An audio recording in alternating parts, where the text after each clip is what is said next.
ಮಾಜಿ ಮೂಡ ಆಯುಕ್ತ ನಟೇಶ್ ವಿರುದ್ಧ ಆರೋಪ, ಸ್ನೇಹಮಯಿ ಕೃಷ್ಣ ಅರೆಸ್ಟ್.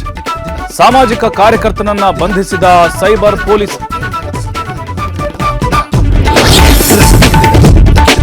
ಶಿವಾಜಿ ಜಯಂತಿ ವೇಳೆ ಕಲ್ಲು ತೂರಾಟ ಪ್ರಕರಣ, ತರಕಾರಿ ಮಾರುಕಟ್ಟೆ ಬಳಿ ಮತ್ತೆ ಕಲ್ಲೆಸೆತ. ಘಟನಾ ಸ್ಥಳಕ್ಕೆ ಉತ್ತರ ವಲಯ ಐಜಿಪಿ ಭೇಟಿ.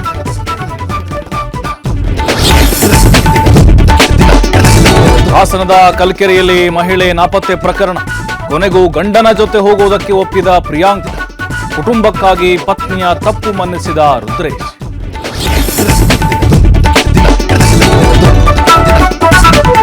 ಸಿಎಂ ಕುರ್ಚಿ ಚರ್ಚೆ ನಡುವೆ ದೆಹಲಿಗೆ ತೆರಳಿದ ಜಾರಕಿಹೊಳಿ ಟೀಮ್. ಹಾಲಿ ಮಾಜಿ ಶಾಸಕರು, ಸಂಸದರ ತಂಡ ಭೇಟಿ. ಇಂದು ಸಂಜೆ ಕಾಂಗ್ರೆಸ್ ವರಿಷ್ಠರ ಭೇಟಿ ಸಾಧ್ಯತೆ.